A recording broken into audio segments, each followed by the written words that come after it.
Welcome to Vintage Gaming Memories. Shall we play a game?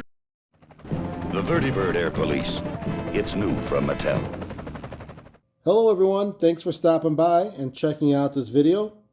I have to first say that I don't do many of these types of videos just because they don't check all the boxes that I typically like to do with the videos on this channel. Basically, it does check out the box as being a vintage item and a vintage memory, at least a vintage memory that I had. Maybe you did as well. But definitely it's not a vintage game whatsoever. It's a vintage toy, I guess you'd call it. And it is something I remember having in the later half of the 1970s. So what this is, as you can probably tell already by the title and the picture and the thumbnail, this is a VertiBird Air Police from Mattel. Now that came out in 1973. It's a pretty cool looking toy, and I'm very fortunate to get it in the box. Not new, but the box came with it and it's working condition. So if that name VertiBird does not ring a bell, let me help your memory by opening up this box. Here it is, VertiBird Air Police. And as you can see by the pictures on the box, you're controlling this helicopter, and you have your little controller here with your throttle, I guess, and your direction, and then that's the base that holds the helicopter, and you're going to be limited to a circle pretty much. But it still was fun. I remember playing this as a child. You did have some goals picking up certain objects. For this particular model, there was the cars and there's a barricade to hook onto. And let's see, let's look at this box. This is a really good condition box, I have to say. Like I probably have said in my other videos, I'm not a big collector of boxes for the original items. If they're there, that's great. It's more important that the actual item itself is in good condition or better versus the box, but the box is an added bonus. And this box is pretty good. I mean, yeah, a little bit of a beat up over here, but what do you expect? This is a 1973 model. So we're looking at over 50 years.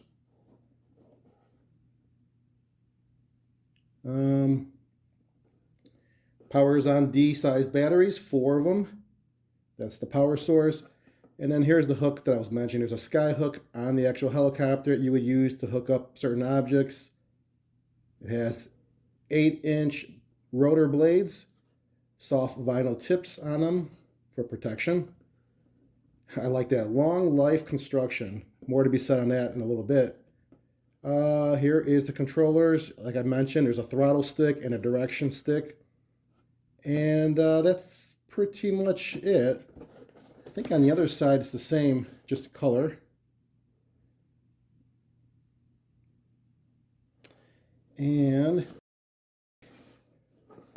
I like that it says you can have fun flying indoors and outdoors. Yeah, that's pretty much it with the box. Oh, here's a pretty cool thing. It has a price tag on here, and it looks like from Sears, which could have been legit from original because Sears was around back then. Don't know what the price is, can't see. But anyways, this is the VertiBird Air Police. So let me pull everything out of the box and see what I have here. So here's what I've got. And I know that there were some items missing, so that was not a surprise to me. I only have one of the accessories, which is the barricade, as you can see there in the background. I don't have the car.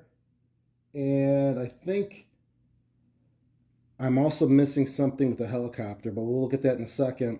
You can see the stickers on here, at least on the controller. They look decent. Well, this one here is upside down.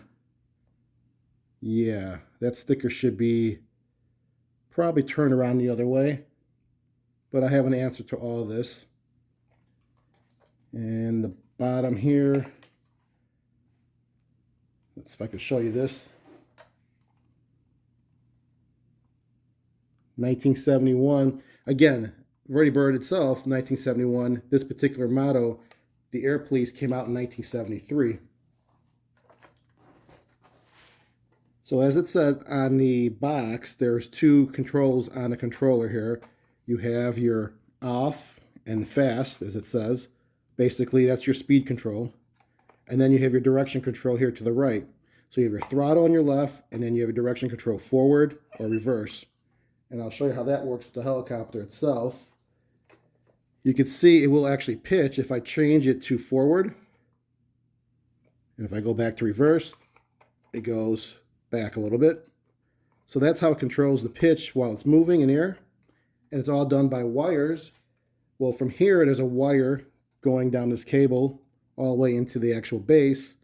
And it comes back out onto the helicopter's wire. And it actually pulls the tension one way or the other, depending upon if you want to go forward or reverse. So that's how it pitches the helicopter while it's in flight. So obviously having the helicopter pitch in a forward position like that or a downward position will go forward, and having it tilted back will actually go back. Pretty easy as far as understanding how this all works, but the problem is that people have had, or maybe those who are trying to collect this nowadays, is that trying to restore this or fix this is not as easy as it sounds. Now I did show you the bottom of the controller. One thing you might have noticed is there's no screws. Not one screw whatsoever. So you're going to have to pop this thing open and probably break the glue that's probably holding it. Hopefully I won't have to do that. And then the big part of it all, which is the base, which has the motor and gears and the battery. Let's take a look at that. And the bottom. What I like about this is the hinge is still intact. A lot of these have broken hinges right over here, which holds the cover. And this one is not like that. It's perfect. No corrosion in these big battery slots for the 4D size batteries. And another thing as well, there are no screws. No way to open this up, not easily. And I've seen some videos on people who have done some work. They might drill out these rivets here to get this open. But let's just hope I don't have to do that. This looks pretty good. Again, the listing had it shown. I don't think it actually shown the flight of it, but it said it was flying. It was able to be flown without problems. So I'm anticipating this to be working. Now the stickers, as I mentioned, I had something in mind for that. These are the original stickers, and they look pretty bad. They're just coming off on both sides. So I've ordered some. There's a reproduction of these stickers for the whole set, including the stickers that would go on the accessories like the barricade there and also the car, which I don't have. I bought it for $10, which was really cheap. And I'll replace them also on the helicopter because it's missing the police part over here. And actually the window area where you can see the pilot, that should be covered up. There's a sticker that goes on there on both sides. Let's see, what else can I show you about this? This helicopter is really light. It's plastic. Oh, here is the sky hook. And it is intact. It's just anchored up there. So you can actually store it like that if you're not using it. And if you want to hook stuff, you release it. So that's pretty cool. Now looking at this helicopter's rotor, if you could see it here, it looks really nice. When I have to tell you, I did clean this up once I took it out of the box. So I did a quick stoppage of the video and just did a nice wipe down because it was a little bit dirty and I wanted to make sure everything was intact. So that's why it looks very much shiny. There's not much to clean because like I said, I can't open this up. But the rotor itself, as you can tell, it's pretty nice. It's not warped. It's not bent. And it looks solid. So this should fly pretty nice. He's got these little red tips at the end. And I think that's mostly for safety, right? Because if you hit something, it's not going to damage either you or the wall. Speaking about damage, you'd wonder how far do you have between the controller and the helicopter before it hits you. So let's just pretend if you're flying low, which you really wouldn't be, because if you're flying that low, you're going to probably hit the ground anyways with your blades. So if we take a look at the distance between the controller at the very far end of it to the center of the base, we're looking at about 27 inches. And then if we look at the distance between the center of the base to the end of the rotor of the blade of the helicopter, we're at 25.5, which would really be your radius, because that would be your half of your diameter of the path that the helicopter will be flying around. So you only have about 1.5 inches of distance if you're flying really low to avoid hitting your controller. So hopefully you'll be flying higher up and you won't have any problems or any interference of the controller or anything else for that matter. And speaking of interference and space, I have this on top of my pool table, which hopefully has enough clearance. Now the edge or at the rails here are a little bit higher up, which would be kind of a challenge because if the helicopter goes around and it's going lower, and hopefully it won't hit this, but we'll see what I can do with the controlling of this. One last thing to look at is the only accessory I have, which is this barricade that says caution, and the stickers on here are missing on the other side. That packet that I bought on eBay is going to be well worth it. I can fix everything here. Now there is one thing missing, and that's the back of the base. There should be like a radar dish, I guess, and that is missing. Not a big deal, more of a aesthetics, which would look kind of cool to have. So I can probably do a 3D print. I think I've seen that online, so I'm not really worried so much about that. And missing the car, not a big deal. I mean, I'm not going to have this out playing all the time anyways. I just really wanted to have one of these. There's a lot of models to choose from. One model is good enough for me because that's all I had when I was a child, and it's just a memory I want to recreate. So let's put some batteries in here. Let's give it a shot, and let's hope it works. All right, well, I have the 4 batteries inserted. I have a barricade right in the path of the helicopter, and the sky hook is down. I'm hoping to see if I can actually hook that as one of my objectives, but the main objective really is to make sure this thing works. So let me get over by the controls and let's see what happens. All right, I'm gonna just kind of go slow because I want to make sure I can control this the right way. Well, that's a good sign.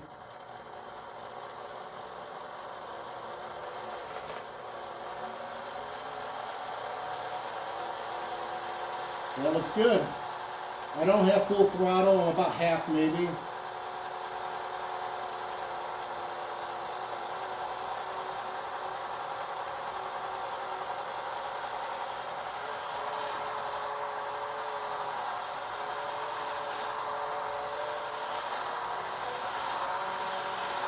That is full throttle.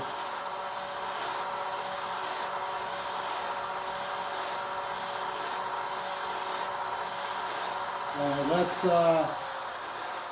slow it down a bit here. Whoa. All right, let me see if I can hook that.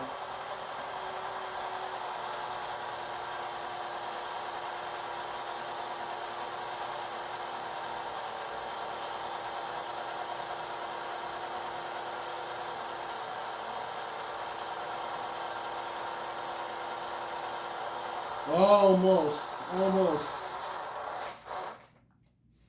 Well, that was pretty close. Let me reposition that because I don't think I'll be able to get it now. So before I do another flight, I just want to give you a quick view. Hopefully you can see it on what actually spins this rotors here. And it's this wire right here. And you will see when I give it throttle how it spins. And I'll give it a little throttle so you can see it clearly. When you go too fast, it's really hard to see it on camera or even with the naked eye. So you see it spinning there a little bit. Let me try a little bit more.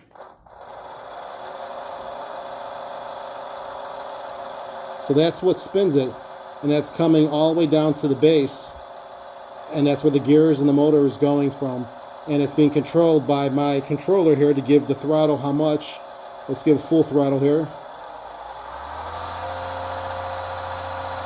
And you really can't tell it, but it's spinning very fast.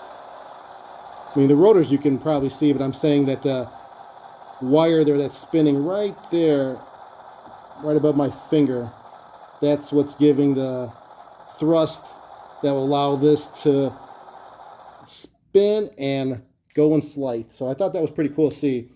Let's give this another spin around the table. I figured it's probably best to not waste your time watching me try to hook this barricade. So instead, let's give this a few whirls back and forth at full throttle to see how this thing handles. So let's have some fun here and see how it goes.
That was pretty cool. So it does take some finessing with the throttle and the direction to make it so it doesn't bounce.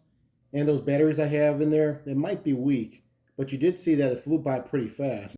I felt that thing zooming by my face pretty good, and reverse was just as well. So I think that was a win-win on this purchase, and it looks pretty cool.